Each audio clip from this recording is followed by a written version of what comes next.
Phone क्यों काट दिया तुमने? और ये फोन है किसका? यहाँ मेरे कमरे में पड़ा था। वो बापू का फोन है ना, भूल गए थे अट्ठे। अरे तो बात करने देती ना बापू को। हवेली से फोन था किसी औरत का। मैं बार बार उनसे पूछता रहा कि अपना नाम बताइए, अपना नाम बताइए। वो बस हेलो हेलो करते रहे, अपना नाम भी नहीं बताया उन्होंने। वैसे आवाज थोड़ी घबराई घबराई सी लग रही थी, पता नहीं क्यों।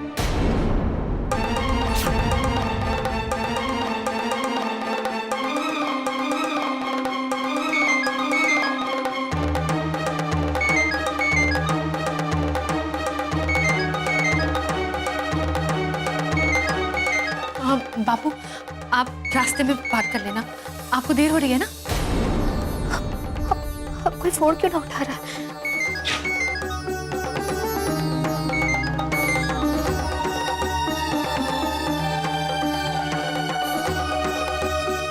बापू अब आप बात कर लो, पता नहीं किसका फोन था हवेली से, और ठाकुर साहब ने उठा लिया। हाँ हेलो हेलो बापू, आपने इतनी देर क्यों लगा दी फोन उठाने में? बापू उनकी आवाज तो ठाकुर साहब जैसी लग रही थी। अरे ना ना, वो आवाज ठाकुर साहब की कैसे हो सके? वो तो मठ के किसी आदमी ने फोन उठा लिया था। वो मैं ना था ना, अठे जत्थारो फोन आयो। छोरी बस में अठे से निकल ही रहे हो, जल्दी से पहुंचू बटे।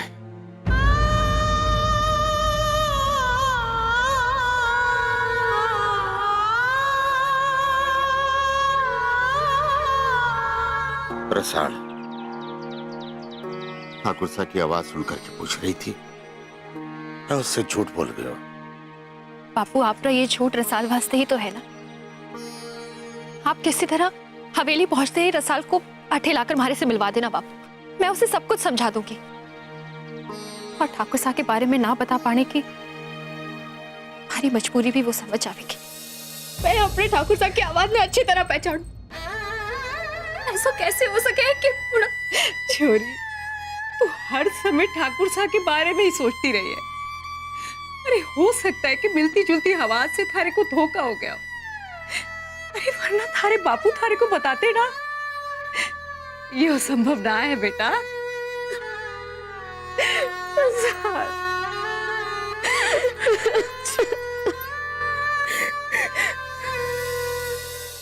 अरे वाह, बहुत ही कीमती कपड़े हैं। तुम्हारे बापू तो बहुत धनी है रुक्मी। ना ठाकुर साहब, हमारे बापू धनी ना है, वो तो बहुत ही गरीब आदमी है। हमारे जैसी छोरी का बाप तो गरीब ही हो सके है। ये कपड़े तो हवेली से आए हैं अठेदान वास्ते, वो सिर्फ इन्हें लेकर आए। अच्छा अच्छा, इसका मतलब तुम्हारे बापू उन लोगों के लिए काम करते हैं ना? तो फिर हमारे बापू के कुछ रिश्ते जुड़े हैं उन हवेली वालों से। वो तो बस इन कपड़ों को अठे दांडवा से लाकर अपना फर्ज निभा रहे हैं। खैर, वो जिस किसी के नाम पर भी ये कपड़े दान करने आए हैं, वो बहुत बड़े दिल वाला आदमी है। अब देखो ना, इतने कीमती कपड़े, और इनमें से कुछ तो ऐसे लगते हैं कि किसी ने कभी पहने ही नहीं। आपने सही कहा, ये सारे कपड़े जिनके हैं वो बहुत ही बड़े दिल वाले ठाकुर हैं। बस हालात से मजबूर हो गए। तुम जानती हो उन्हें?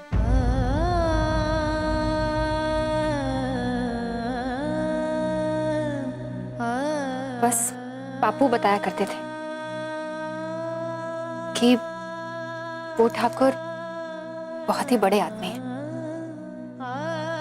काफी सारी संपत्ति है उनके नाम।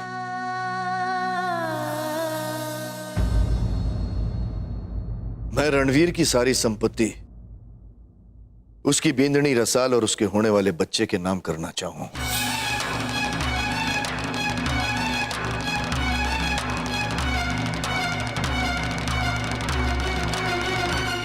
मैंने अपना फैसला सुनाने वास्ते आप सबको अठे बुलाया है। लेकिन ठाकुर साहब, आपको ये फैसला लेने की इतनी जल्दी क्यों है? जो कल करना है उसे आज क्यों नहीं किया जाए?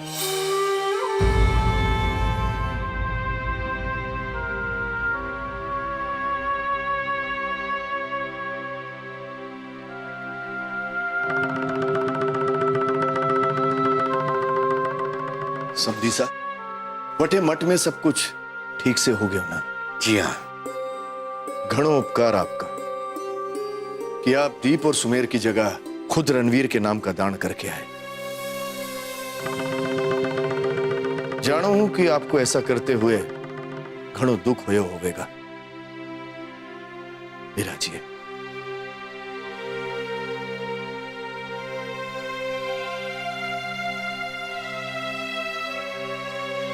मैं आपको बताना चाहूं कि मैंने रणवीर की संपत्ति रसाल और उसके होने वाले बच्चे के नामकरणों को फैसलो किया है। बहन भाई साहब, कमल, थारे बींद के जाने के बाद हमारे को यह फैसला ले लेना चाहिए था, पर तब रणवीर तुम सबके साथ था, इसलिए मैंने यह फैसला ना लिया। पर अब जब रणवीर हम सबको छोड़ के चलो गया, तो ये हमारी जिम्मेदारी है कि तारे वंश को कभी कोई कठिनाई ना आवे और रसाल और उसके बच्चे का भविष्य सुरक्षित रहे। और ये कार्य मैं कल ही करना चाहूंगा। हमारी आपसे एक विनती है समझी साहब कि आप अठे ही ठहर जाओ और कल की कानूनी कार्रवाई के बाद ही जाइएगा। मैंने वकील को भी बुलाया है। मैं ये सब कुछ आप सबके सामने करना चाहूंगा। मदन सिंह जी, आपको हमारे फैसले पर भरोसा तो है ना? ठाकुर साहब, अब तो सिर्फ आप पर ही भरोसा है हम सबका। मैं आप सबको रसाल से पहले बताना चाहता था। समदन साहब, आपसे एक विनती है कि आप रसाल को जाकर समझाओ कि यह सब कुछ फैसलो उसकी हित के वास्ते है। कल वकील के सामने सारे कागजात पर उसे दस्तखत करने होंगे। भांजे, खाली बोतल पर गुस्सा निकालने से क्या फायदा? मैं बाप बेटे को रास्ते से ऐसे ही ना हटाया था कि एक दिन मारा बाप ही हमारे खिलाफ फैसला लेगा। सब थाली गलती है दी। जब रणवीर ना था तो कम से कम तू अपने बाप के लिए एक लायक बेटा बन के ना दिखा सकता था? हमारे को मौका कटे मिला। उसके पहले पापा सर ने उस मोहित को रणवीर के खुशी में बैठा दियो। मारे से पूछो भी ना, बस फैसला ले लियो कि रणवीर की कुर्सी अब मोहित संभालेगा। अरे भांजे, कानूनी कार्रवाई पूरी होने के बाद सारी संपत्ति रसाल के पास चली जाएगी ना, तब थारे को बैठने के लिए कुर्सी तो दूर स्टूल भी नहीं मिलेगी। बकवास बंद कर सुमेर। इसका कारण तू भी है। क्या जी? इसका कारण भी मैं ही, उसका कारण भी मैं ही। आपने कब अपने बींद को बस में रखा है? अगर बस में रखते तो ये उल्टा फैसला नहीं लेते। चुप कर सुमेर। हमारा सारा समय तो तुम दोनों की किए पे पर्दा डालने में जाता है। दीप को बिगाड़ने में हमारा हाथ है, यही कहा था ना सारे जीजो सा ने। तो क्या करे जीजी, हाथ पे हाथ धरे बैठे रहे में और सारी संपत्ति रसाल के पास जाने दें? इस खानदान को बड़ो छोड़ो, लेकिन हमारे पापा साहब को किसकी चिंता है? मेघ सिंह के वंश की। समधी सा का फैसला रसाल की जिंदगी में जवाइसा की कमी तो ना पूरी करेगा, पर रसाल और उसके होने वाले बच्चे का भविष्य जरूर सुरक्षित हो जाएगा जी। उसके सर से छत ना हटेगी, वो अठे इसी हवेली में ही रहेगी। और सबसे बड़ी बात, उसका जीने का सहारा उसका बच्चा उसके साथ होगा। एक औरत अपने बच्चे के सहारे जिंदगी की बड़ी से बड़ी मुश्किल का सामना भी कर लेवे है। और मारी रसाल तो हिम्मत वाली है, संभाल लेगी अपने आप को वक्त के साथ साथ।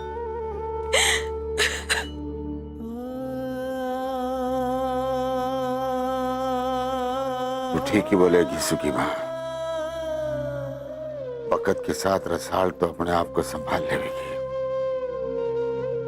उसके पास में संपत्ति होगी, घर वालों का प्यार होगा, उसका अपना बच्चा होगा, उनके सहारे वो अपनी जिंदगी काट लेगी। और हमारी रुक्मी के पास तो कुछ भी ना है। हे भगवान, अरे क्या करूं मैं? अरे मैं तो दोनों छोरिया की खुशी के बीच में फंस के रह गया हूं कि मैं एक की खुशी चाहूं तो हमारे को दूसरी का आंसू देखना पड़े। हमारी बहन की सोनी मांग एक बार फिर से भर जाएगी और उसकी खोई हुई खुशियां उसे फिर से वापस मिल जाएगी। भज गोविंदा, तुम्हारी बहन अपने पति को पाकर खुश होगी, किंतु रणवीर की खुशी वो रसाल को पाकर और तुम्हें खोकर खुश होगा। और जैसा तुम सोच रही हो, तुम्हारी बहन रसाल वाकई खुश होंगी रणवीर को दोबारा पाकर, उस रणवीर को जो उसे पहचानता तक नहीं। रणवीर अपना अतीत खो चुका है, उसका भविष्य तुम्हारे साथ हो इस ख्याल से वर्तमान में जी रहा है। नहीं रुक्मी, जैसा तुम सोच रही हो कि रणवीर को तुम्हारे बहन के हवाले करते ही इस समस्या का समाधान हो जाएगा, यह संभव नहीं है, बल्कि समस्या और भी उलझन पैदा कर देगी। जिस घड़ी रणवीर को पता चलेगा कि तुमसे दूर होकर तुम्हारी बहन रसाल के साथ जिंदगी गुजारनी होगी, क्या वो इस बात को स्वीकार करेगा? और क्या तुम्हारी बहन रसाल को यह मंजूर होगा कि रणवीर उसे चाहता तक नहीं?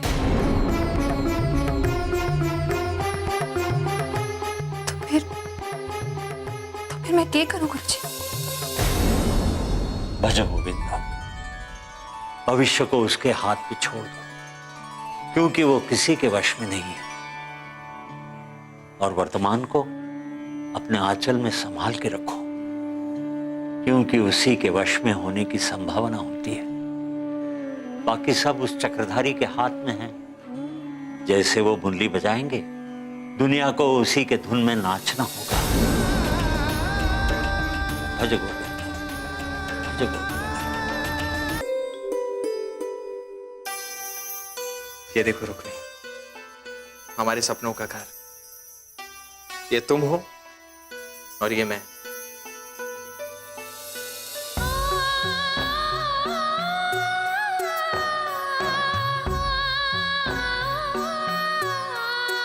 मैंने इस पर लिख दिया है कि मैं हमेशा तुम्हारे साथ इस सपनों के घर में रहूंगा। अब तुम भी लिख दो रुक्मी कि तुम मेरे साथ हमेशा इस सपनों के घर में रहोगी। इस तरह हम दोनों एक दूसरे के साथ वचनबद्ध हो जाएंगे। फिर अगर कोई हमें अलग करना भी चाहे तो कर नहीं पाएगा, क्योंकि ये गवाह रहेगा हमारे एक दूसरे को दिए वचन का। लो रुक्मी, लिख दो अपना वादा। क्या हुआ, लिखो ना। कैसे लिख दूं मैं ये वादा, जबकि मैंने तो आपकी याद भी मिटानी है। रुक्मी, अब सोचो मत। तुम्हें याद है ना, तुमने मुझे क्या कहा था कि तुम मेरी कही हर बात मानोगी जिसमें मेरी खुशी होगी। मेरी खुशी तुम्हें खुश रखने में है रुक्मी। तुम्हें मेरी बात का विश्वास नहीं हो रहा क्या? देखो ना, मैंने तो लिख भी दिया। अब तुम्हारी बारी है, लो लिख दो अपना वादा।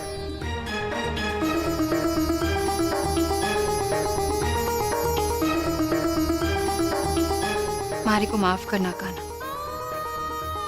मैं आज झूठा वादा लिखने वास्ते मजबूर हूँ, क्योंकि ठाकुर साहब पर हमारी बहन रसाल को हक है। उसको अधिकार उस तक पहुंचाने वास्ते हमारे को ये सब करना पड़ रहा है।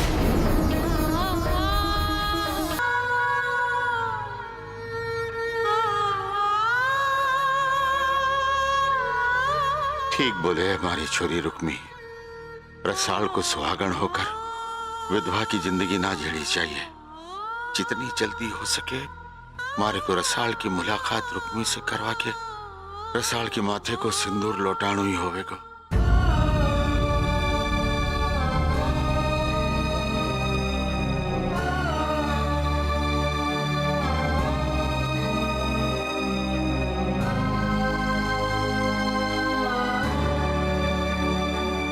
रसाल, बेटा मैं थारी खुशियां वास्ते श्रवण धाम मंदिर में मन्नत मांग कर आया हूं।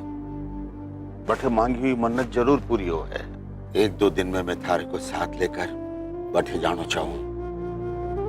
हो सके तो बेटा कल ही अपन दोनों बाप बेटी चले चलेंगे। यीशु को और धापो को मैं गांव में छोड़कर आऊंगा।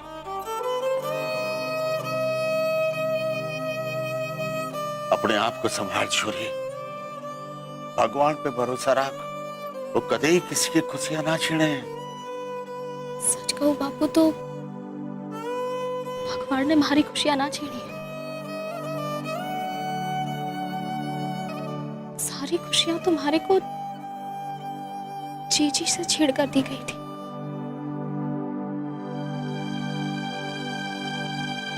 वो भगवान ने वापस ले ली।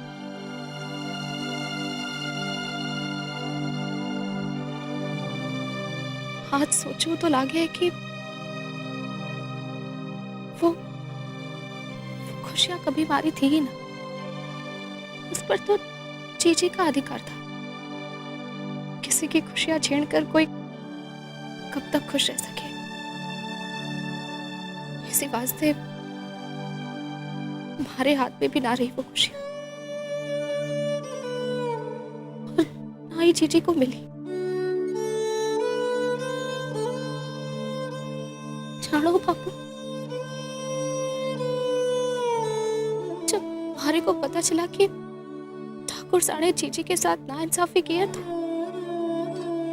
तो मैं जीजी को उनका अधिकार दिलाकर हट्टे से चली जाना चाहती थी। पर मैं जीजी को इंसाफ ना दिला पाई और इसी वास्ते आज जीजी हमारे पास ना है और ना ही हमारे ठाकुर साहब। काश कि मैं जीजी को इंसाफ दिला पाती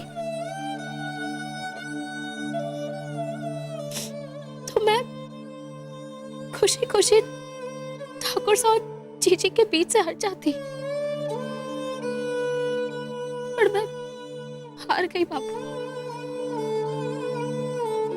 हार गई मैं।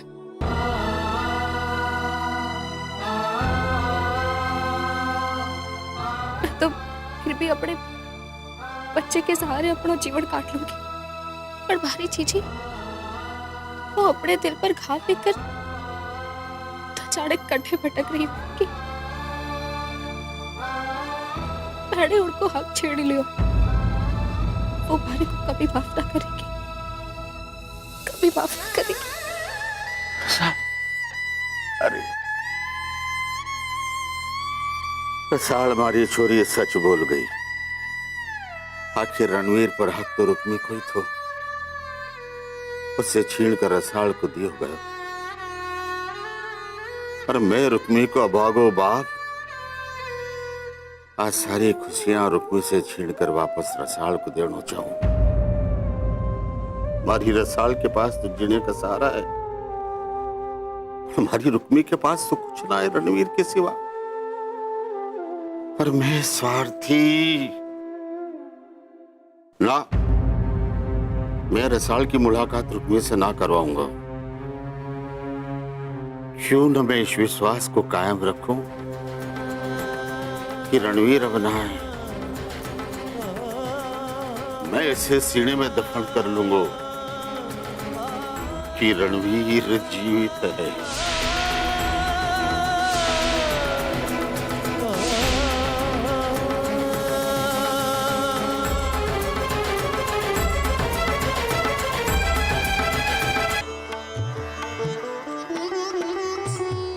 मजाक। रुक्मी, मूर्तियां तो तुम अच्छी बनाती हो, लेकिन तुम्हारे हाथ के बने खाने में कसम का स्वाद होता है, कसम से। भाई वैसे तो मेरी याददाश्त चली गई है, लेकिन इतना मैं दावे के साथ कह सकता हूँ कि ऐसी पूरी और ऐसी सब्जी मैंने अपनी जिंदगी में नहीं खाई हो। बापू ने जरूर रसाल से बात कर ली होगी, पर मारे को वो फोन करके ना बता पावेंगे। मारे को ही बाजार जाकर उन्हें फोन करके पूछना होगा। मैं मूर्ति बेचने के बहाने बाजार जाकर बापू ने फोन करके पूछूं। रुक्मी, जी मैं तुमसे बात कर रहा हूं। क्या सोच रही हो? मैं तो आपकी बातें सुन रही थी। अच्छा, बातें सुन रही? चलो वैसी बैठी रहोगी कि कुछ खाओगे भी? चलो खा लो।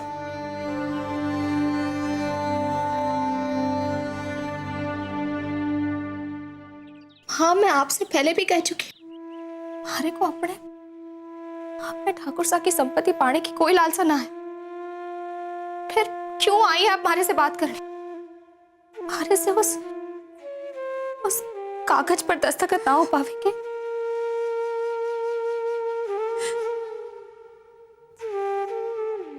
जानू छोड़ी, ये थारे से ना हो सकेगा।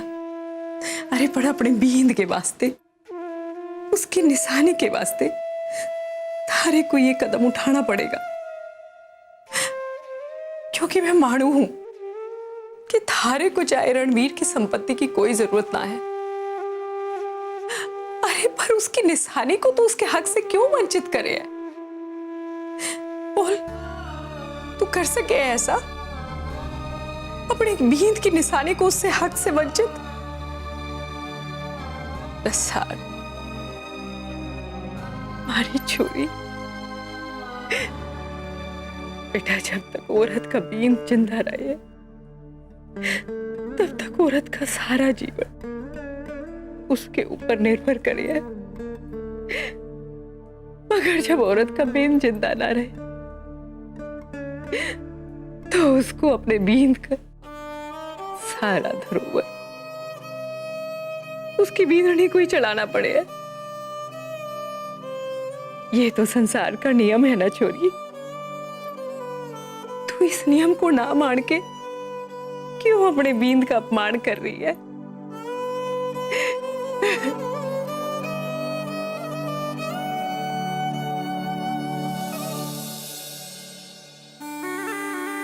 दीप उठ, दीप उठ। ये भी कोई सोने का समय है क्या? उठ जा दीप। वहां से उठ के कर लूंगा। मुझे भी करना, पापा तो करना, मारेगा सोने को। सुबह तू ही उठा इसे। चीची, ऐसी खबर है कि भांजे सुनेगा तो इसकी नींद फुर हो जाएगी। चीजोसा ने वकील को बुला लिया है रसाल को रणवीर की संपत्ति देने के लिए। अब क्या करूं मैं? वठे जाके गवाह की जगह पे साइन करूं? अरे भांजे, इससे पहले कि कानूनी कार्रवाई पूरी हो हमें ये सब रोकना होगा। दीप, कभी कभी बिना दारू पिए भी अपना दिमाग इस्तेमाल कर लिया कर। जब देखो तब बोतल मुंह में लगा लेता है। अरे बन तो काम भी बिगड़ जाता है। जीजी, ये बात करने का समय नहीं है। तो समय कब आवेगा? जब चिड़िया खेत चुप के उड़ जावेगी। अरे इसके पापा सा इसे भिखारी बना देंगे। एक दिन के लिए अपने पापा सा का भरोसा ना जीत पाए। हमारे को ये मत सुनाओ कि मैंने अपने पापा सा का भरोसा नहीं जीता आज तक। अरे भींदनी होने के बावजूद आपने कौन सा भरोसा जीता आज तक?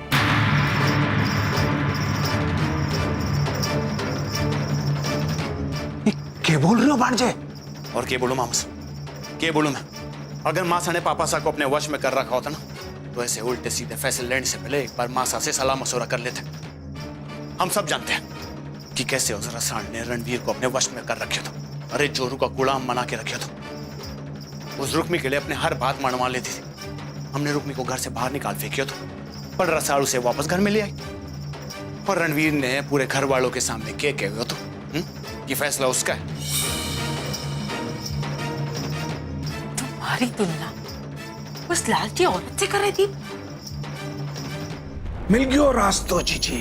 क्या बकवास कर रहे? अरे अब बकवास नहीं जीजी, आइडिया मिल गया है। इससे पहले कि जीजो सा रसाल से कागजात पर साइन करवावे, हमें मदन सिंह की भावनाओं के साथ खेलना होगा, इमोशंस, समझो। Let's go.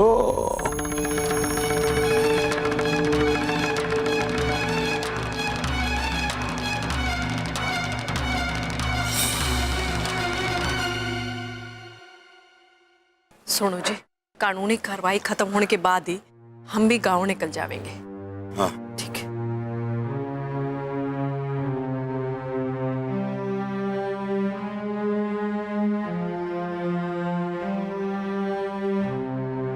घणी खम्मा ठाकुर साहब।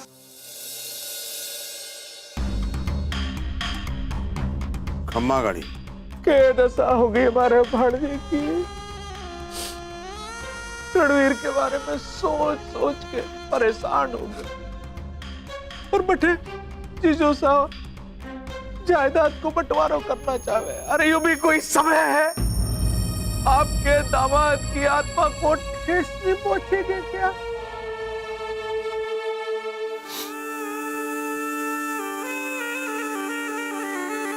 ठाकुर मदन सिंह, आप तुम्हारे पिता समान हो और आप जानते हो कि मैं अपने भाई से कितना प्यार करता था। मैं ये ना कहूं कि पापा से जो कह रहे वो ठीक ना है, ठीक है, पर ये समय ना है। पहले शौक बिड़ाई तो होने दो, उसके बाद पापा सा कुछ ये करना है करने दो, हमारे को कोई अर्ज ना है। मदन सिंह जी, आप भी पापा सा से कह के ये कार्रवाई रोक सकते हो, वरना हमारे भाई की आत्मा को ठेस पहुंचेगी। मदन सिंह जी, रुका दो ये कार्रवाई, हाँ तुम्हारी भाई की आत्मा तड़पती रह जाएगी, उसे मुक्ति ना मिलेगी। रोक दीजिए प्लीज।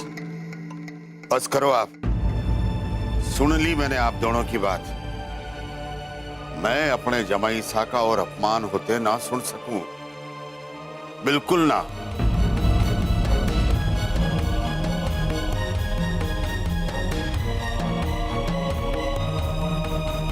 देखो भणजे, इमोशनल तीर में कितनी ताकत होवे। के बोल के गए हो मदन सिंह? हाँ, मैं अपने जमाई सा को और अपमानित होते ना सुन सकूं, बिल्कुल ना।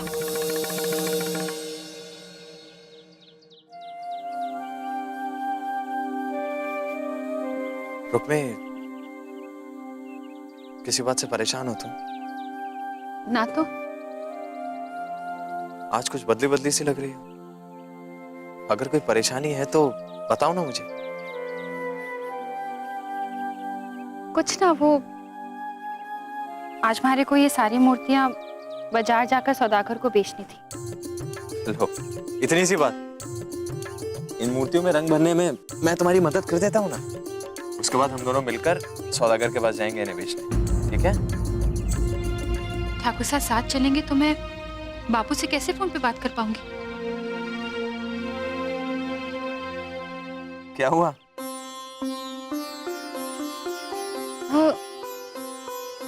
ठाकुर साहब आप रहने दो ना। ठाकुर साहब मैं अकेली चले जाऊंगी। आपको तस्वीरें भी बनानी है ना, आप खूब सारी तस्वीरें बनाकर रखो। हम कल दोबारा बाजार जाएंगे, ठीक है? नहीं।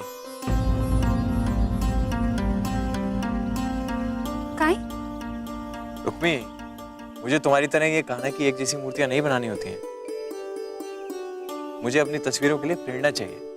अब मैं तुम्हारे साथ बाजार जाऊंगा तो वहां नई चीजें देखूंगा, नए लोगों से मिलूंगा, तब मुझे अपनी तस्वीरों के लिए प्रेरणा मिलेगी। तुम देखना, बाजार से जब मैं वापस आऊंगा ना, बहुत सारी तस्वीरें बनाऊंगा। और सबसे खास बात यह है कि आज ये टोकरी मैं अपने सर पे उठा के जाऊंगा। और मना मत करना।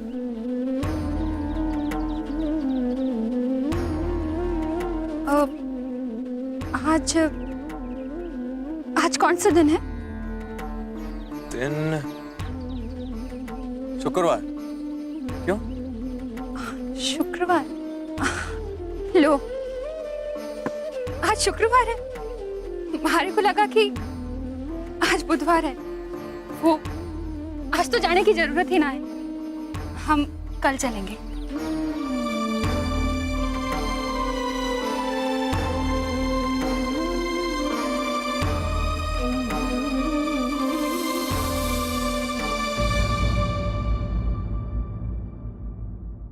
ठाकुर साहब, अब आप नॉमिनी को कहिए कि इन कागजात पे साइन कर दें। रसाल की मासा गई है रसाल को बुलाने, बस आती ही होवेगी। ये लो, आ गई।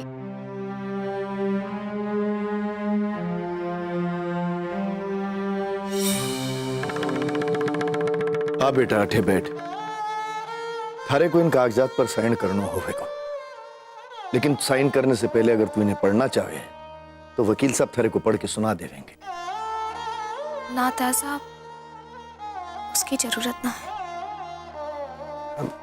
लीजिए, इन कागजात पे साइन कर दीजिए।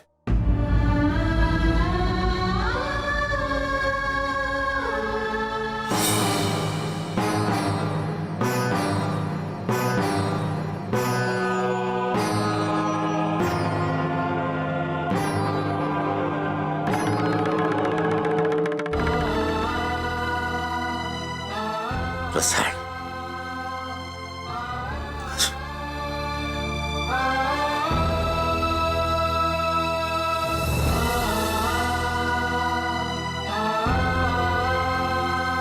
बैठ बेटा।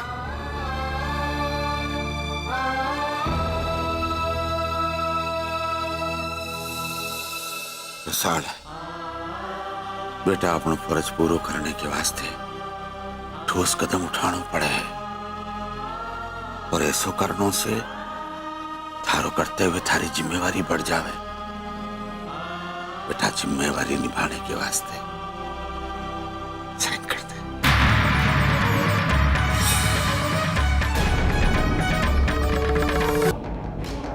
साइन कर दे।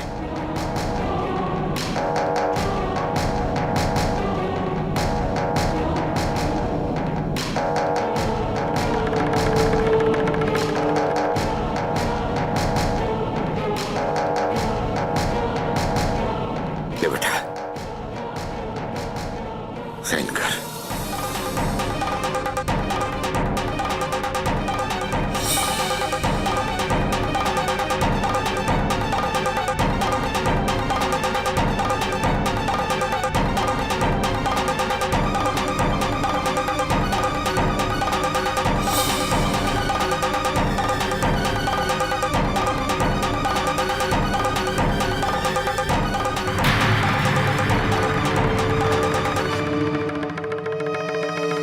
और सिंह जी, जमैसा के नाम की संपत्ति रसाल के नाम पर कियो, ये आपको घणो अच्छो विचार है।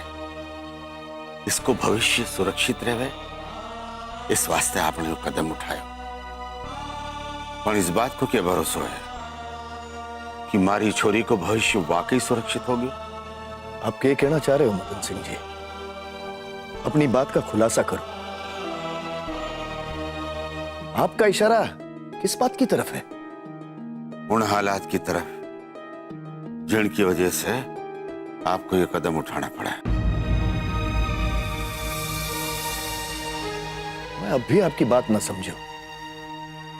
आज मारी छोरी के नाम पर आने से पहले संपत्ति मेघ सिंह जी के नाम पर थी। एक्सीडेंट में उनकी मौत हो गई। फिर मारे जमैसा के नाम पर आई ये संपत्ति, तो उनको मार के पहाड़ी से नीचे नदी में फेंक दियो। आप क्या कहना चाहते हो कि इस संपत्ति के वास्ते हमारे भाई और भतीजे की जान गई? ऐसा बोलना तो दूर, आपने ऐसा सोचा भी कैसे कि इसके वास्ते हमारे भतीजे और मेरे भाई की जान गई? इतना बड़ा इल्जाम लगा रहे हैं आप हम पर। मैं आप पर इल्जाम न लगा रही हूं ठाकुर साहब। मैं तो रसाल और उसके होने वाले बच्चे के भविष्य के वास्ते आपसे गुहार कर रही हूं। इनकी सुरक्षा के वास्ते आपको भरोसा चाहूं मैं। भले ही हमारी बात सच्ची ना हो, पर मैं अपने मन की शंका आपके सामने रखकर आपसे वचन चाहूं कि बारी छोरी को भविष्य सुरक्षित रहे।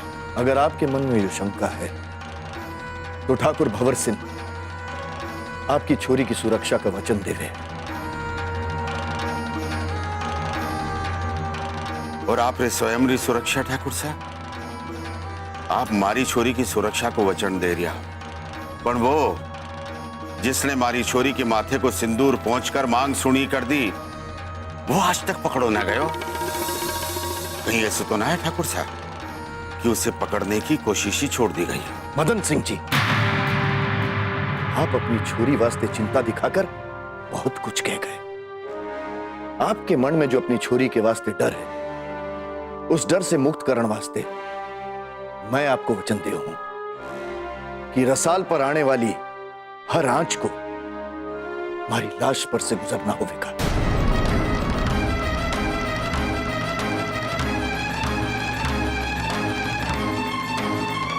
उसे नुकसान पहुंचाने की कोशिश भी करने वाले को मैं कड़ी से कड़ी सजा दूंगा। और रही बात रणवीर को मारने वाले की, तो आप ये मत सोचना कि हमारी खोज उसे ढूंढने के लिए खत्म हो गई, बल्कि अब और जोरों से शुरू हो जाएगी।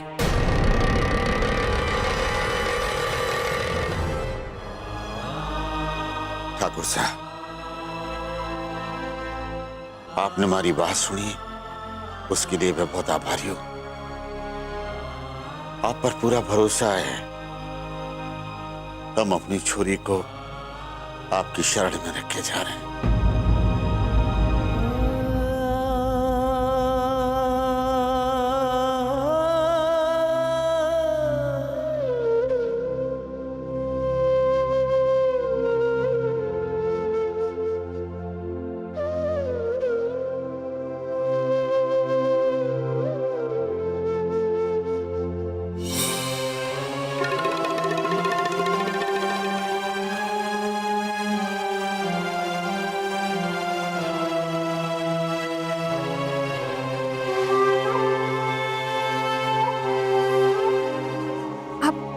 हमारे को रसाल से कब मिलवा रहे हो? मैं करूं बात मौको देख के।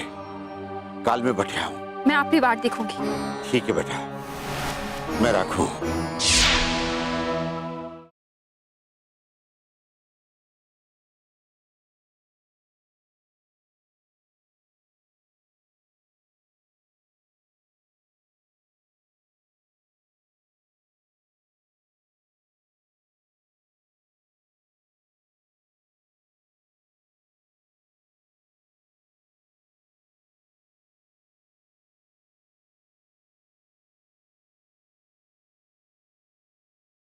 केसरिया बालम आओ हमारे देश। तुमने तुम्हारे से कहा था कि वो मदन सिंह मान गया है। मासा सच कहूं, उसकी बातों से हम दोनों को ऐसे लग गया था। चीची, चीची वो मदन सिंह तो मैंने अचंभित कर क्यों? पर हमारे को मदन सिंह के इस काम से कोई अचंभा ना। वो तो है ही दरिद्र। अरे अपनी बेटी के हाथ आई इतनी बड़ी संपत्ति वो कैसे जाने देगा? इस संपत्ति वास्ते मैंने क्या क्या नहीं किया, क्या क्या नहीं किया, लेकिन आखिर में हमारे हाथ में सिर्फ खून लग गया। अरे भांजे, फिलहाल तू इस संपत्ति के बारे में भूल जा और यो सोच कि मदन सिंह थारे पापा सा के कान में के भर गयो है। मेघ सिंह और रणवीर की मौत इस संपत्ति के साथ जुड़ गयो है और थारे पापा सा दोनों की जांच के लिए वचनबद्ध है। यो मदन सिंह गड़े मुर्दे फिर से जिंदा होकर गयो है। क्या बात है जी? उठे हवेली से लौटने के बाद से ही आप कुछ खोए खोए से रहने लग रहे हो। अरे वो भंवर सिंह जी ने जो बातें कही, उनके बारे में ही सोच रहा हूँ। अरे ना जी, वो अपनी छोरी की सुरक्षा वास्ते जो कुछ भी उन्होंने कहा, बड़ी चोखी बात थी। हेलो बापू, मैं बोलूं हो रुक्मी?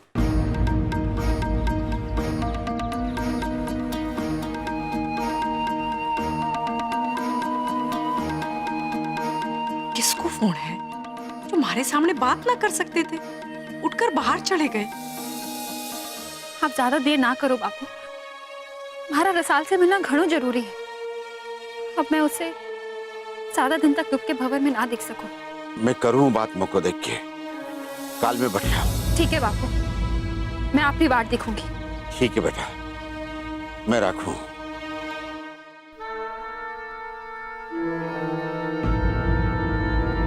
किससे बात कर रहे थे ये?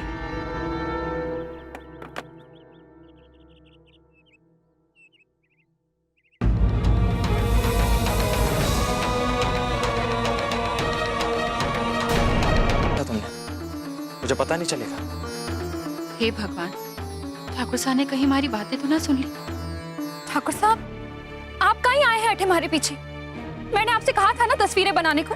रुक्मी, मेरी याददाश्त जरूर चली गई, लेकिन इसका मतलब ये नहीं है कि मेरी समझने की शक्ति भी चली गई है। क्यों बोला तुमने मुझसे झूठ? क्यों छुपाई ये बात? ठाकुर साहब, अब जब आपको पता लग ही गया है तो आप इस सच्चाई ने भी स्वीकार कर लो। क्या कह रही हो तुम? मैं तुमसे पूछ रहा हूँ कि तुमने मुझसे झूठ क्यों कहा, और तुम पता नहीं किस सच्चाई की बात कर रही हो। और क्या स्वीकार कर लूंगा? रुक्मी, बताओ मुझे, किससे बात कर रही थी तुम, जिसके बारे में तुम मुझे नहीं बताना चाहती थी? मुझे अपना अतीत याद नहीं है रुक्मी, और वर्तमान में मैंने न सिर्फ तुम पे भरोसा किया है बल्कि तुम्हारे साथ अपना भविष्य भी जोड़ना चाहता हूँ। आप हमारी बात तो सुनो। नहीं रुक्मी, तुम मेरी बात सुनो। अगर अब भी तुम अपनी अतीत की परछाई से जुड़ी हुई हो तो फिर क्यों किया मुझे वादा? क्यों कहा था कि तुम हर हाल में मेरा साथ दोगी, मेरी खुशी का ख्याल रखोगी? मैं तो तुम्हारी जिंदगी से इस मठ को छोड़कर हमेशा के लिए जा रहा था ना रुक्मी। फिर क्यों रोका तुमने मुझे? क्यों? मैंने आपको रोका क्योंकि मैं ना चाहती थी कि आप कहीं भटक जाओ। मैंने आपको रोका क्योंकि मारी को लगा कि आपके बगैर हरे को भी मंजिल ना मिलेगी जो मैं चाहूंगी। और मैं ना जानती थी कि आप हरी श्रद्धा पर शक करेंगे। रुक्मी, तो ये हालात भी तो तुमने खुद ही पैदा किए हैं ना। ठाकुर साहब, आप अपना अतीत भुलाकर हमारे साथ जुड़ना चाहो, मैं भी अपना अतीत भुलाकर जीना चाहूं। और कुछ रिश्तों की डोर अभी भी हमारे से बंधी हुई, उसे तोड़े बिना मैं छुटकारा ना पा सकूं। काश मारी भी आपके जैसी हालत होती तो आज मारे को आपसे झूठ ना बोलना पड़ता। रुक्मी, तुम क्या कह रही हो मुझे कुछ समझ में नहीं आ रहा है। मैं सिर्फ इतना जानता हूँ कि मैं तुम्हें अपना समझता हूँ और शायद इसलिए तुम्हारे पीछे यहाँ चला है। लेकिन अगर मेरे इस तरह आने से तुम्हारी खुशी में कोई बाधा आई हो तो इसके लिए मुझे माफ कर देना। I am sorry.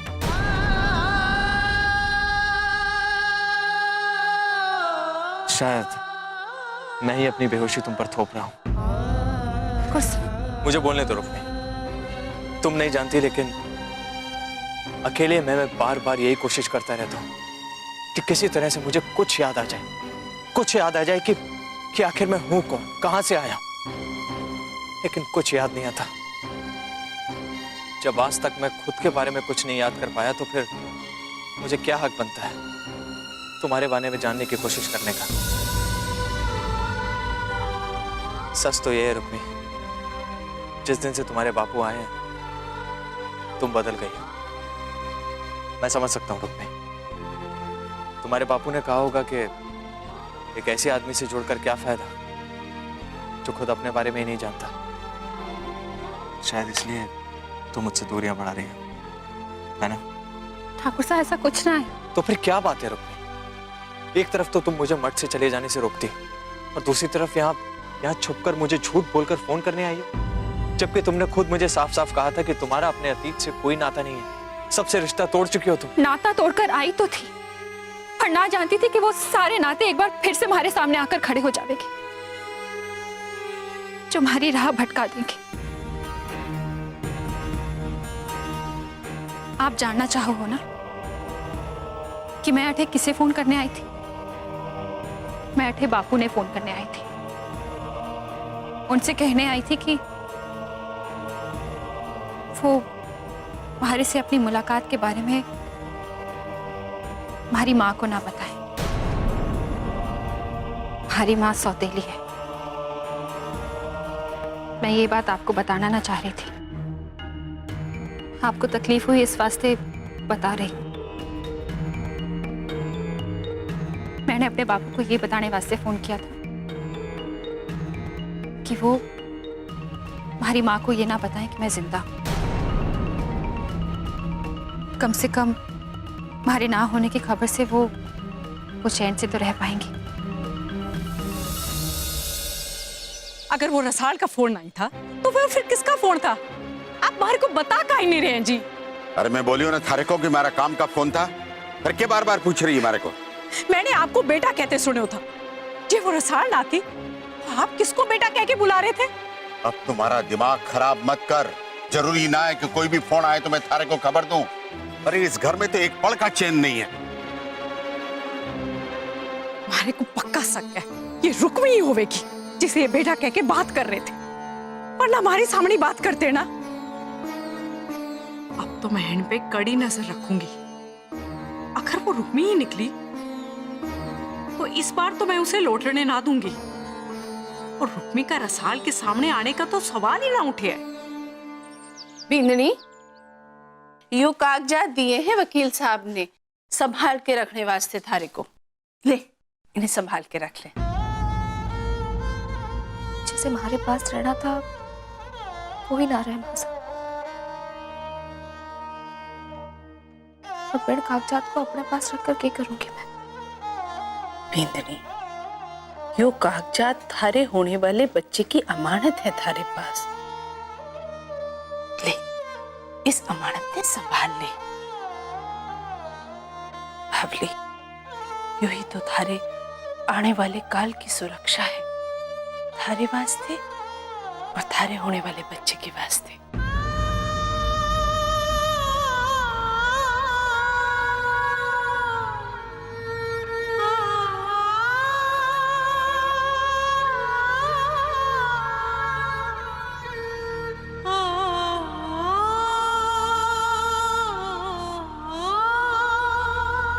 ये लो रसल।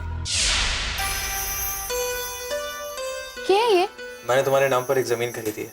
इस कागजात को संभाल कर रख दो। क्यों? मैं क्यों संभाल के रखूं? आप हो ना, आप ही संभाल के रखो इसमें। मैं कोई जिम्मेदारी को जोखम ना चाहूं। क्यों? तुम मेरी बींदनी हो ना। तुम मेरी जिम्मेदारी नहीं उठाओगी तो कौन उठाएगा? आप उठावेंगे। आप भी तुम्हारे बींद हो। रसाल, जब तक मैं जिंदा हूं तब तक उठाऊंगा। मान लो अगर मुझे कुछ हो गया तो? आप भगवान के वास्ते ऐसी बातें ना करो। हाँ, चाहिए हमारे को ऐसी जिम्मेदारी जिसके वास्ते आपको हमारे से दूर जाना पड़े। जानो ठाकुर साहब, मैं तो माताजी महाराज से प्रार्थना करूं कि जे दूर जानो भी पड़े तो मैं जाऊंगी पहले, अपनी मांग में आपके नाम को सिंदूर लेकर। आप पर आने वाली हर मुसीबत को मारे से होकर गुजरना होगा। मेरी प्यारी बेंदनी, इस दुनिया से जाने के लिए कोई चॉइस नहीं है जो तुम मुझसे पहले चली जाओगी। कि आप मारे से इस तरह बात करोगे तो मैं आपसे बात ना करूंगी। अरे तुम, और आपकी हंसी मारे को बिल्कुल अच्छी ना लगे। अच्छा, अब मेरी हंसी भी अच्छी नहीं लग रही है? मेरी आंखों में देखकर बोलो तो कि तुम्हें मेरी हंसी अच्छी नहीं लगती? ठाकुर साहब, ये आज आप कैसी बातें करो? आप हमारे वास्ते भेंट लाए हो या रुलाने को सामान? अरे बाबा, मैं मजाक कर रहा था बस। फिर कभी भी मजाक में आप ऐसी बात ना करना। अच्छा ठीक है, नहीं करो।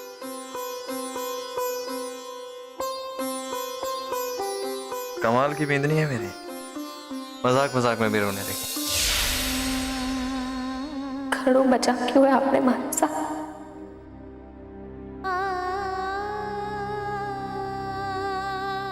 भाभी साहब, प्लीज समझिए ना, हालात पर आंसुओं का कोई असर नहीं होता। मैं तारे भाई साहब के बिना छेड़े की सोच भी ना सकूं मुंह में। और अपना सिर्फ मारे को जीड़ो है, बल्कि उनकी धरोहर को भी संभालना है। इन कागजात को देख देख कर वो सारे लम्हे हमारी आंखों के सामने आ जावे। जब तारे भाई साहब ने भेंट के तौर पर हमारे नाम कुछ संपत्ति की थी, आज वो ना रहे।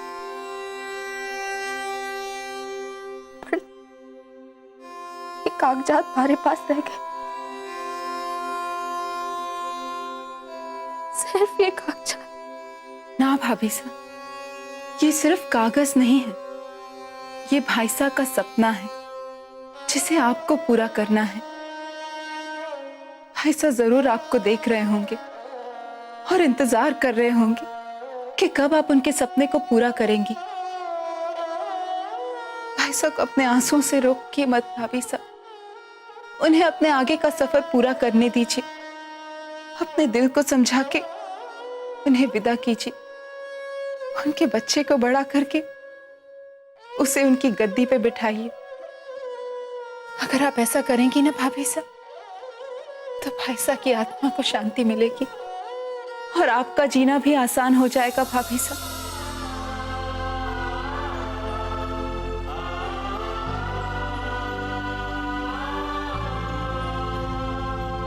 रुक्मी, अगर तुमने मुझे अपनी सौतेली माँ के बारे में पहले बता दिया होता तो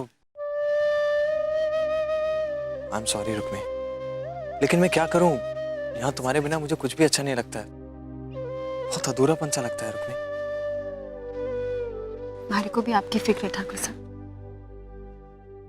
इसी वास्ते हमारे को अपने कुछ फर्ज पूरे करने पड़ रहे हैं। मैं भी आपसे माफी मांगू।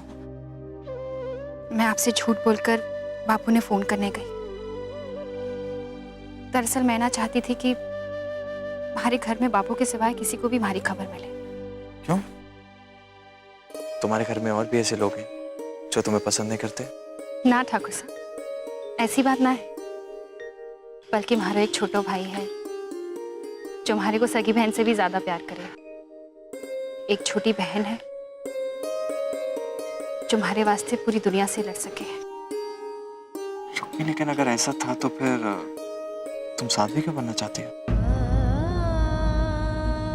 ठाकुर साहब, मैं ना चाहती थी कि हमारी वजह से हमारे भाई बहन, हमारे बापू को कोई परेशानी हो।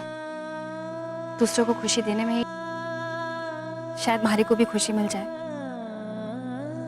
यही सोचकर अठे आ गई। मैं तुमसे वादा करता हूँ रुक्मी, तुम्हें दुनिया की सारी खुशियां दूंगा। कभी भी तुम्हें दुखी नहीं होने दूंगा।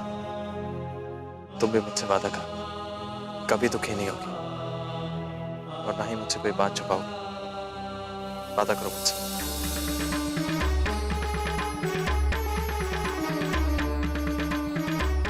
कैसे कहूँ आपसे कि हमारी खुशी आपके हमारी बहन के साथ रहने में है, पर फिर भी इस वक्त आपको यकीन दिलाने वास्ते हमारे को आपको भी खुश रखना होगा।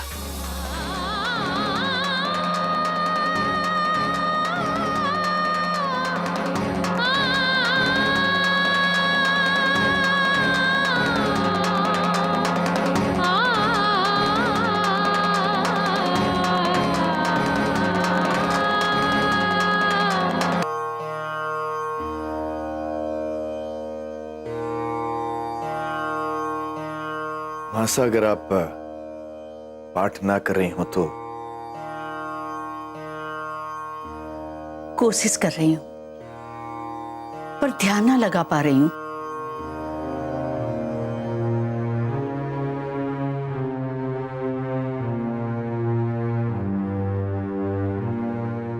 बोल बेटा। क्या बोलूं मासा, जैसे आपका पाठ में ध्यान ना लागे है, वैसे मैं मदन सिंह की बात भुला ना पा रहा हूं। रसाल की सुरक्षा को लेकर वो इतनी बड़ी बात कह गया। ऐसा लगे है कि रणवीर और मेघ के वास्ते वो हमारे खानदान को दोषी माने हैं। हाँ रे बेटा, उसकी बात मारे को भी तब चोखी ना लागी थी, पर अब जब सोचू हूं तो लागे है मदन सिंह ने जो भी कहो वो एक पिता की अपनी बेटी के वास्ते फिक्र थी। आखिर रसाल को अपनी पहाड़ जैसी जिंदगी जो काटनी है। मासा, इसी वास्ते तो रणवीर की संपत्ति रसाल को सौंपकर उसको यकीन दिलाना चाहे हो कि सिर्फ हम ही नहीं बल्कि वो खुद अपने वंश का ख्याल रख सके। जानू हूं भवन, थारी इंसाफ पसंदी से मैं भी वाकिफ हूं, पर मदन सिंह ने जो भी कहो उसको लेकर अपने आप को परेशान ना कर। देखना, कल उसे भी इस बात का एहसास हो जावेगो और वो आकर थारे से माफी मांग लेवेगो। मारे को मदन सिंह की माफी की चिंता ना है मासा, बल्कि उसके भरोसे की फिक्र है। ऐसी क्या कमी है हमारे खानदान में जो कोई किसी की जान लेने लगे हो? बोलो हो ना बेटा, इस बात को लेकर अपने आप को इतना परेशान ना कर। हम पे अपनों को खोने के साथ साथ उनकी भी जिम्मेदारी है। जो अपने परिवार को छोड़कर हमसे जुड़े हैं। खासकर रसाल को ख्याल रखना है, सिर्फ संपत्ति देकर ना, ख्याल रखकर कि वो हम सब पर भरोसा कर सके है। हाँ मासा, यही बात साबित करने के लिए मैं वचनबद्ध हूं कि मारे को रणवीर के कातिल को ढूंढकर उसे सजा दिलानी होगी, ताकि मारे को भी चैन मिल सके और मदन सिंह को भी।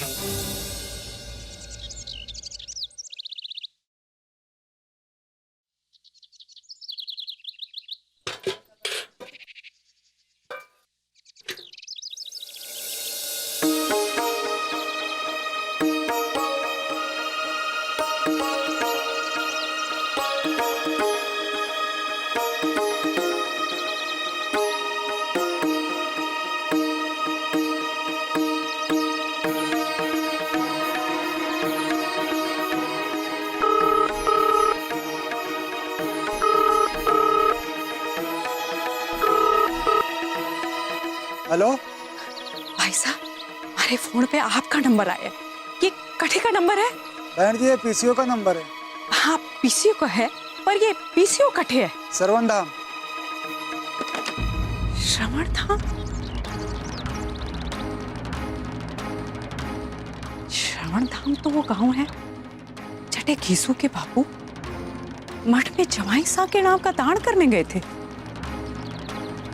वहां से किसने फोन किया था जिसे घीसू के बापू बेटा कही हो? कहीं रुक्मिणी तो उस मठ में ना है?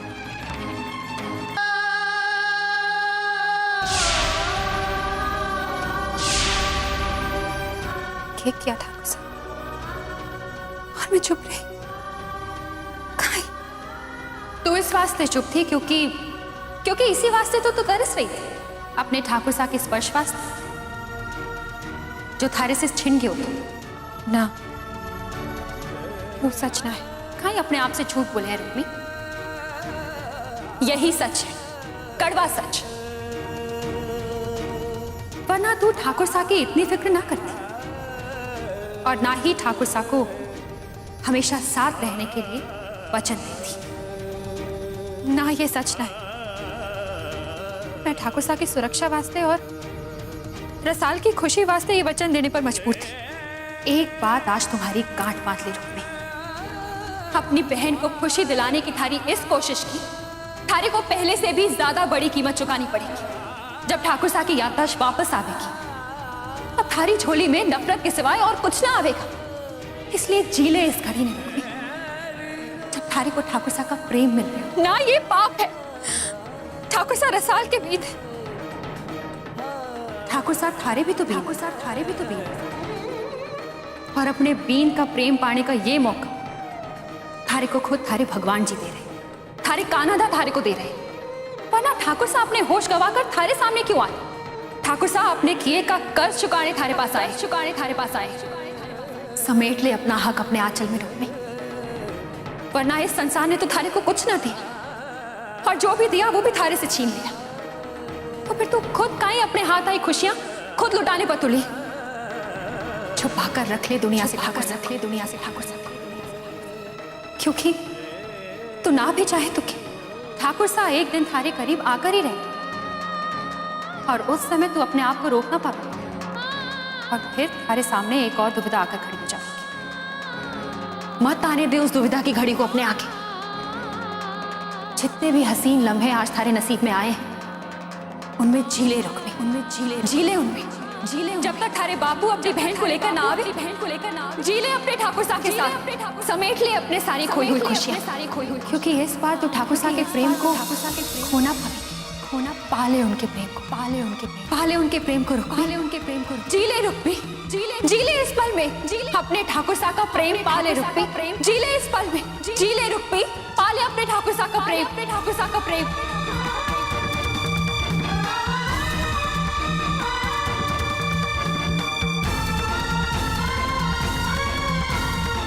समेट ले अपने सारी खोई हुई खुशियां। रात भर मैं अपने ही ख्याल से परेशान रही,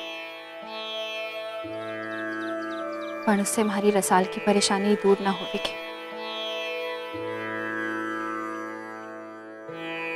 हमारे वास्ते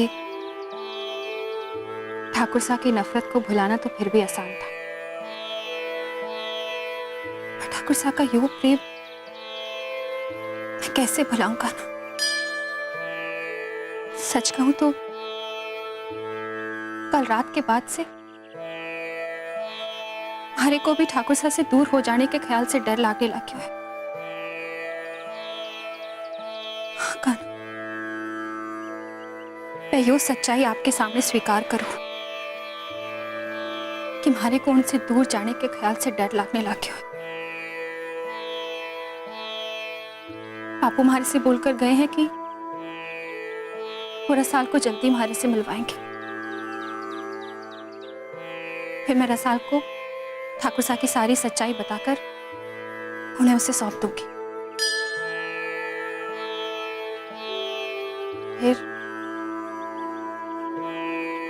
फिर मैं पहले की तरह एकली हो जाऊंगी। मने ये मंजूर है कान्हा, पर तब तक आप हमारे पर एक कर्म करो कान्हा। आपने जितने भी पल ठाकुर साहब के साथ हमारे भाग में लिखे, मैं उन्हें जीना चाहूं, खुलकर जीना चाहूं कान्हा। जब तक ठाकुर साहब रसाल के साथ चले ना जाते, आप हमारे भी हमारे से हमारी पिछली सारी यादें छीन लो और हमारे को ठाकुर साहब की खुशी में जीने दो। तब तक जब तक ठाकुर साहब हमारे से दूर ना हो जाते, हमारे को उनके साथ जीने दो कान्हा। हमारे को हौसला दो।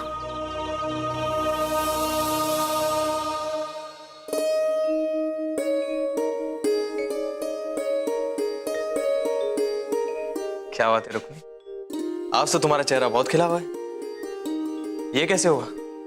आपकी वजह से। आपने कल हमारे से कहा था ना कि आप हमारे को खुश देखना चाहो।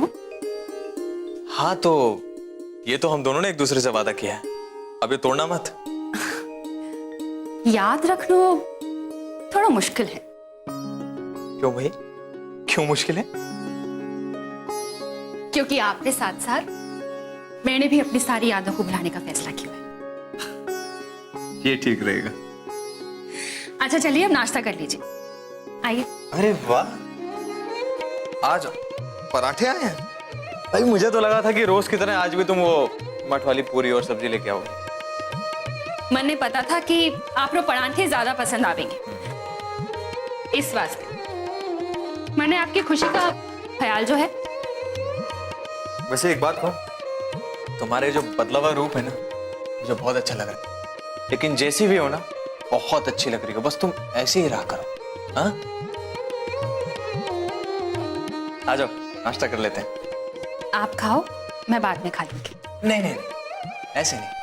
आज तक तुम अपने हाथों से मुझे खिलाती रहती थी ना, अब मेरी बारी है। बैठो। ये लो। अच्छा अब बताइए, आज आप क्या करने वाले हैं? वही जो तुमने मुझे कहा था, नाश्ता करने के बाद जब तक तुम मूर्तियां बनाओगी ना, तब तक मैं सारी तस्वीरें पूरी कर लूंगा। उसके बाद हम दोनों मिलकर बाजार जाकर इन्हें बेच आएंगे। पर आज मैं अपनी कही बात बदलना चाहूँ। मतलब मुझे तस्वीरें नहीं बनानी है? नहीं नहीं, हाँ मतलब हाँ भी और नहीं भी। ठाकुर साहब हमारे को अपनी बातों में ना उलझाओ। आज मैं आपका हाथ बटाऊंगी तस्वीरें बनाने में, और मूर्तियां बनाने में आप हमारा हाथ बटाओगे। कमाल है।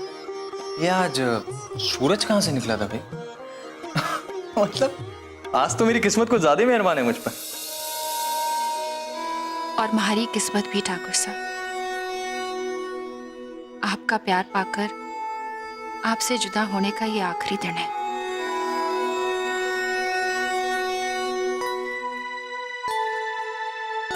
वक्रतुंड महाकाय सूर्यकोटि समप्रभ निर्विघ्नं कुरु मे देव सर्वकार्येषु सर्वदा। जय हो जय हो जय हो भगवान जी महाराज, जय हो।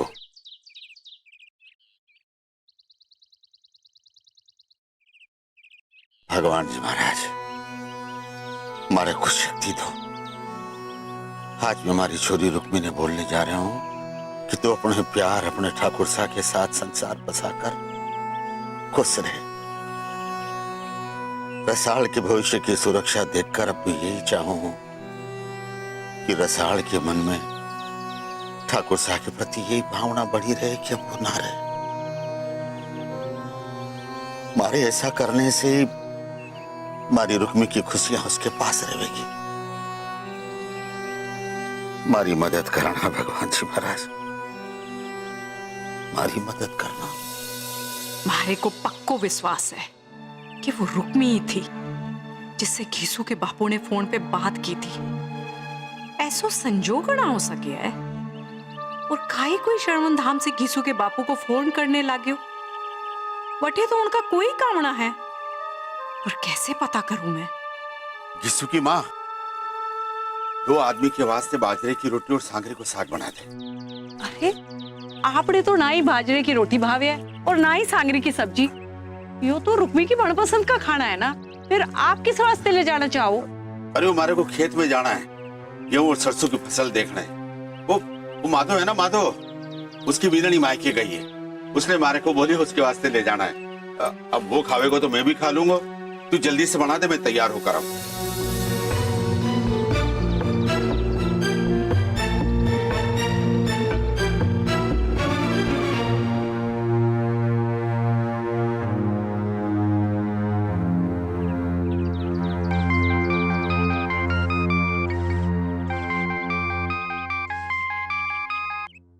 हेलो माँ।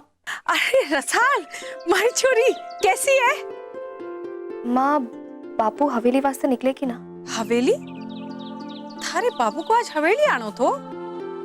हाँ, वो बापू कल मारे से कह रहे थे कि वो मारे को किसी मंदिर में ले जाना चाहे। कौन से मंदिर ले जाना चाहे थे थारे बापू थारे को? माँ, वो तो मारे को ना पता है। आप हमारी बात बापू से करवाओ ना। हाँ, पर थारे बापू तो खेत जा रहे हैं। मारे से भी ये बात ना कही हवेली जाने की। कब कहा था थारे से मंदिर जाने वास्ते? माँ, वो बापू आपने और घीसू ने गांव छोड़कर ही अठे आने वाले थे मारे को ले जाने वास्ते। पर उनसे बात कर रही है? रसाल है। रसाल को आप आज मंदिर ले जाने वाले थे? हाँ हाँ, मैं काले थारे से बोलियो था, और अटे आकर के मारे को ख्याल आयो कि थारे घर वाले से पूछे बिना ले जाना ठीक ना रहेगा। हाँ, मैं 1-2 दिन बाद आऊंगा पूछने, फिर ले जाऊंगा थारे को। ठीक है? ठीक है बापू।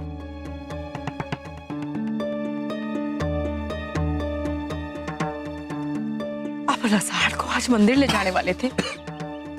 अरे ये बात तो आपने मारे से ना कही ना जी। कौन से मंदिर ले जाने वाले थे आप? अरे मैं देखूं, जब से आप मठ में दान करके लौटे हो कुछ खोए खो से लाग रहे हो। अरे आप मुझसे कुछ छुपा रहे हो जी। अब मारे को ना मालूम तो क्या बोल रही है। मारे को काम से जाना है, ठीक दिमाग से जाने दे। अरे मेरा खाना बांधा कि नहीं? ला रही हूं, पर मारे से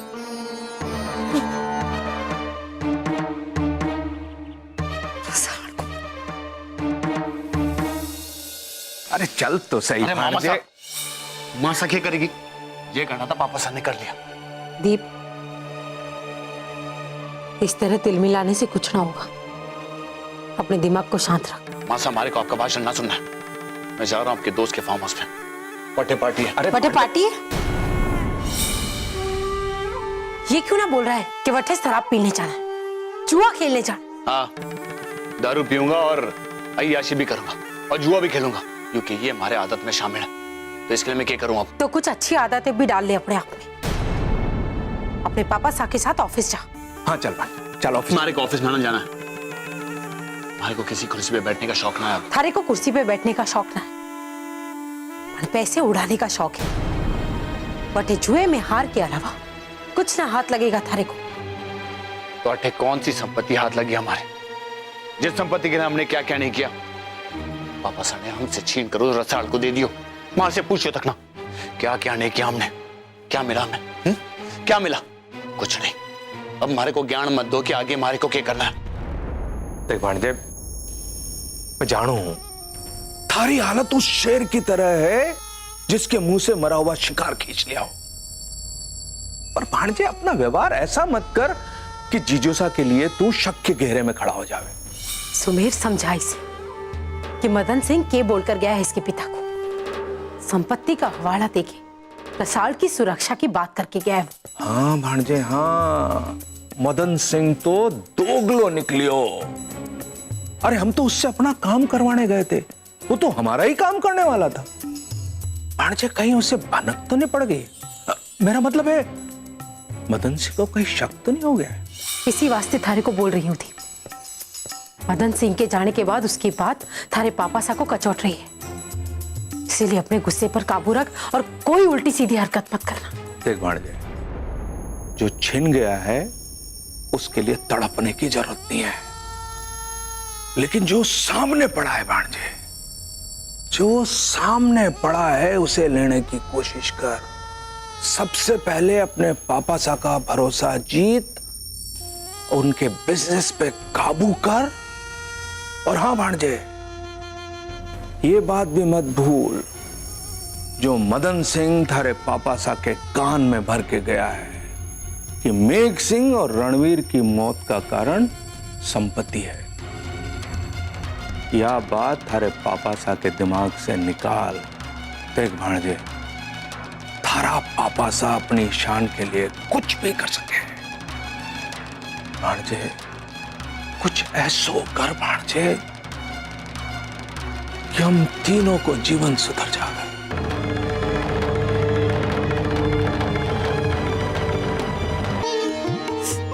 ठाकुर साहब, आप मूर्तियों में रंग भरने में हमारी मदद कर रहे हो यार। मैं इन मूर्तियों के साथ साथ तुम्हारी जिंदगी में भी रंग भर रहा हूँ। बताओ, तुम्हें कौन सा रंग पसंद है? केसरिया। अच्छा, अगर तुम्हें केसरिया रंग इतना पसंद है तो फिर मैं तुम्हारे लिए केसरिया पगड़ी पहना करूंगा हमेशा।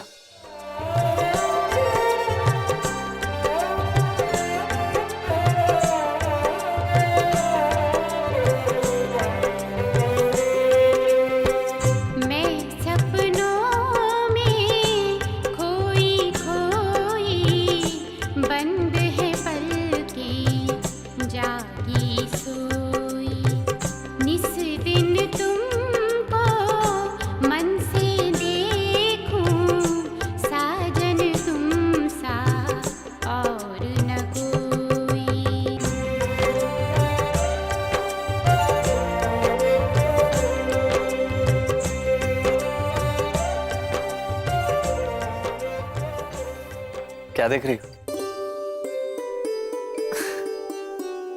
आपको केसरिया पगड़ी पहने हुए महसूस कर रही थी। और मेरे लिए अपने सिर पर मटकी उठाए, हाथ में खाने की पोटली लिए खेत की तरफ जाते हुए भी देखा होगा, है ना? मैं रुक्मी की खुशी अब ना छीनूंगा। तब तो मुझे हम दोनों के लिए खेत भी खरीदना पड़ेगा। क्या बोलती हो? अरे बापू, आप कब आए? आइए ना बापू।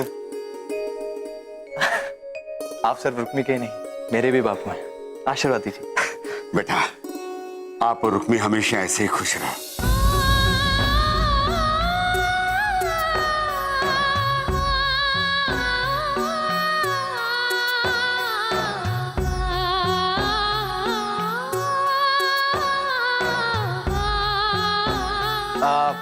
आप लोग आपस में बातें कीजिए ना, मैं चाय भिजवाता हूँ। अब ठाकुर साहब, बापू, जब हमारा घर बच जाएगा तो आपकी बेटी चाय बनाएगी, अभी मुझे करने दीजिए।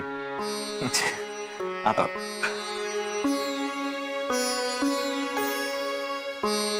आपने ठाकुर साहब को ऐसा आशीर्वाद कहीं दियो कि वो और मैं हमेशा खुश रहे। छोरी, पिता होकर मैं थारे को कभी खुशी न दे पाया, पर आज ठाकुर साहब के साथ थारे को खुशी से मुस्कुराते देखियो तो बस यो ही आशीर्वाद देने की इच्छा हुई। हर एक की इच्छा पूरी हो ये संभव ना है बापू। खैर, आप रसाल ने बाहर छोड़कर आए हैं। हम रसाल से बाहर ही मिल लेंगे। मैं उसे पहले सब कुछ समझा दूंगी और फिर हम ठाकुर साहब से मिलवाएंगे उसे। चलो। ना बेटे ना, मैं रसाल को साथ न लाया हूं और ना ही मैं उसे कभी लाऊंगा।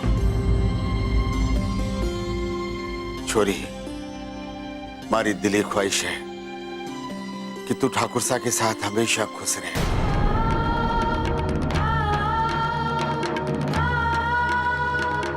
रसाल वास्ते रणवीर इस दुनिया में ना है, उसे इसी ख्याल में सारा जीवन जीने दे।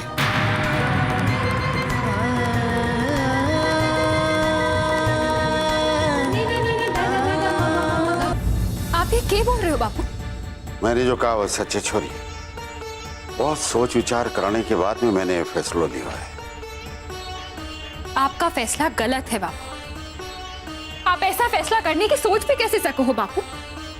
मैं अपनी उस बहन की खुशियां कैसे छीन सकूं जो मारे को जान से भी ज्यादा प्यार करे, मारे को भरोसे का प्रतीक माने। उसका भरोसा तोड़ दूं मैं, उसकी पीठ पर छुरा घोंप दूं? ये आप मारे से कैसा पाप करवाना चाहो बापू? एक पिता होने के नाते मैं थारे को खुशियां देना चाहूं। और रसाल, वो आपकी छोरी ना है। आप अपनी एक छोरी की खुशियां छीनकर दूसरी छोरी को कैसे खुश रख सको हो बापू? और इन सब में मैं कैसे खुश रह सकूं? अरे वो थारी खुशियां थी जो थारे से छीनकर रसाल की झोली में डाल दी गई। वो रसाल की कुर्बानी थी बापू, जिसने अपनी जीजी की खातिर, अपने माँ बापू की खातिर, अपनी इच्छा ने मारकर ठाकुर साहब से ब्याह किया। और आज वही ठाकुर साहब उसके जीवन की सबसे बड़ी खुशी, वो ठाकुर साहब के बच्चे की माँ बनने वाली है बापू। अरे रणवीर को रसाल याद ना है, वो अब थारे साथ में जीवन बिताना चाहता है। जे तब थारे से नफरत करता था, अब थारे को प्यार देकर अपना कर्ज चुकाना चाहता है जिस पे थारा अधिकार था।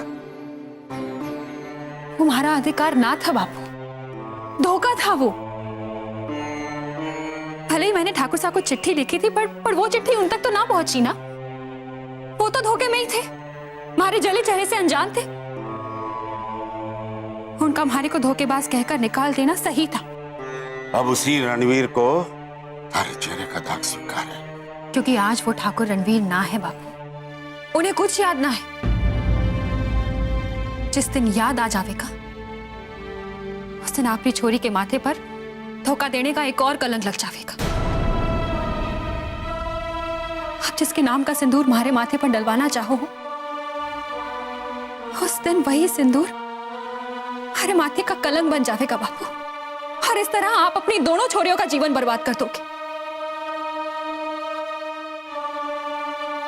और ये छोरी रसाल के पास उसका बीतना है, पर उसके जीने का सहारा उसका बच्चा है। उसकी देखभाल के लिए लोग हैं, उसकी जीवन की सुरक्षा के वास्ते उसके पास में संपत्ति है। और हमारी दूसरी छोरी, अरे थारे पास में क्या है? न तो काल कुछ था, न काल कुछ रहेगा।